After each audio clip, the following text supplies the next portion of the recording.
O Ministério Público do Trabalho registrou mais de 6 mil casos de assédio moral só este ano. As empresas de telemarketing estão no topo do ranking. No mundo globalizado, a produção e os resultados nas grandes empresas são cobrados de funcionários que têm metas diárias para atingir. Mas, segundo este professor de recursos humanos, para ter resultados é preciso incentivar os colaboradores positivamente. Até que, num determinado momento, que você não pode precisar quanto, explode dentro dele a motivação. E aí ninguém precisa mandar, ninguém precisa supervisionar, ninguém precisa, como é que se diz, parabenizar ele porque está fazendo as coisas. Ele está fazendo porque quer fazer. No negativo, ele também provoca a longo prazo um produto que não é tão bom, que é a deserção profissional. Marina foi vítima de assédio moral no trabalho em 2013. Ela passou por um processo seletivo no setor de telemarketing de um órgão público. No primeiro dia de trabalho, ela foi levada juntamente com outras pessoas para um órgão diferente do que havia sido contratada. No novo posto, ficou sem acesso ao sistema e impedida de trabalhar. Por causa do constrangimento, ela levou o caso à justiça. Eu fiquei durante 6 meses sem ter acesso. Assim, era vista como uma pessoa folgada, como turista, porque eu faltava trabalho, porque eu não tinha o que fazer, não tinha como trabalhar, não tinha condições de trabalho. Então, assim, foi um momento bem complicado para mim, nessa questão de querer trabalhar, estar apto a trabalhar e não ter acesso ao meu trabalho. De acordo com o Ministério do Trabalho e Emprego, o assédio moral é toda e qualquer conduta abusiva como gesto, palavra, comportamento que intencional e com frequência fira a dignidade e integridade de uma pessoa, ameaçando o emprego e prejudicando o clima de trabalho. Este ano, 6.032 casos de assédio moral foram levados ao Ministério Público do Trabalho. Foram ajuizadas 154 ações e 621 termos de ajustamento de condutas com o Ministério Público. O setor de telemarketing é uma das principais atividades com maior ocorrência de assédio moral. Há normas regulatórias do Ministério do Trabalho que esclarece, descreve quais são os comportamentos indesejados, vetados contra o trabalhador. Em especial, no caso em questão, não é razoável num call center, e isso é determinação do Ministério do Trabalho, que se exponha o trabalhador à falta de produtividade dele, seja exposta aos demais colegas. Também, segundo essa mesma norma, em call center é vetado a competição, fixar metas onde a competição entre esses funcionários seja um ponto final, um desejo da empresa. E foi com base nessa norma que o Tribunal Regional do Trabalho da 18ª Região no Goiás condenou uma empresa farmacêutica a indenizar em R$5 mil por danos morais um trabalhador que sofreu assédio por não conseguir atingir as metas. Na decisão, o funcionário afirmou que recebia tratamento agressivo do supervisor e trabalhava sob ameaça de demissão. A empresa nega.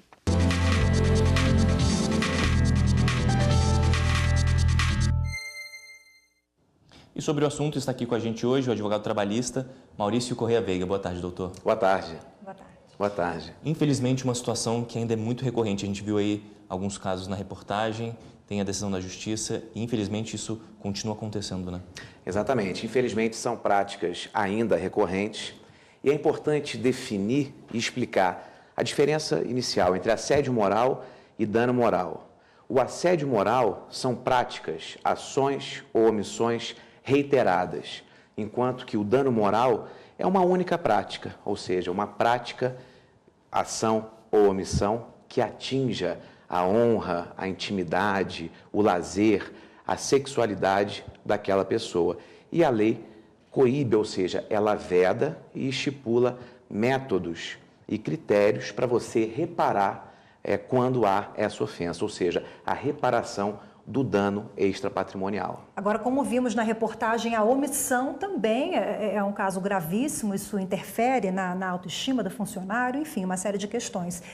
Isso também configura dano moral? Sem dúvida nenhuma. Tanto dano moral quanto assédio moral quando se tratar de práticas reiteradas, ou seja, omissões reiteradas. Inclusive, o legislador, a própria CLT, com a reforma trabalhista, é expressa no artigo 223A e seguintes em discriminar de forma expressa que a omissão também pode gerar o ressarcimento, a reparação do dano extrapatrimonial. O que é a omissão? A omissão, por exemplo, o próprio empregador ou superior hierárquico fazer vista grossa para uma determinada situação, deixar num ócio forçado, por exemplo. Colocar o funcionário na geladeira, como o pessoal chama popularmente. Como popularmente é chamado essa ausência de oferta ao próprio trabalho. E isso, sem dúvida nenhuma, são práticas que, se forem levadas para a justiça, e aí a própria reportagem menciona esse papel importante que tem o Ministério Público, por exemplo,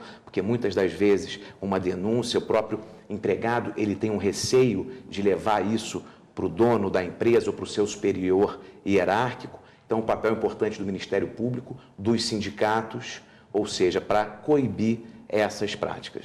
Para a gente entender o trabalhador que pode estar passando por essa situação, ele tem que ser vítima frequente, então de repetidas vezes, de algum tipo de prática abusiva de algum outro funcionário. Fica claro que são as questões repetitivas dessa prática, é isso? Para configurar o assédio moral, mas uma única prática já pode configurar o dano moral. Ou seja, uma única prática já pode ser suficiente para expor o empregador a uma conduta que ele seja responsabilizado a reparar o dano. Se forem práticas reiteradas, aí estará configurado o assédio moral. E é importante, a partir da reforma trabalhista, o legislador adotou critérios objetivos no tocante ao ressarcimento, à reparação desse dano extrapatrimonial. Ou seja, se ficar configurado uma prática abusiva ou uma omissão que fira a imagem, a intimidade, a honra, a sexualidade, o lazer daquele empregado, e se ficar constatado, ou seja, uma lesão ali leve, ou grave, ou média, ou gravíssima, ou seja, dentro dessas 4 categorias que o legislador fixou, inclusive vai haver ali o dever do empregador reparar o dano, e com valores equivalentes, limitados, quando for, por exemplo, um dano de natureza leve, limitado a 3 vezes ao salário contratual daquele empregado. E se for um dano de natureza gravíssima, limitado a 50 vezes ao salário contratual daquele empregado. Mas, se houver uma prática reiterada, ou seja, no caso de reiteração, poderá haver um agravamento que poderá ser no valor dobrado daquele valor fixado pelo legislador. Isso é uma novidade introduzida pela reforma trabalhista. Ok, Maurício Corrêa da Veiga, obrigado pela participação mais uma vez. Eu que agradeço. Obrigado, doutor. Obrigado.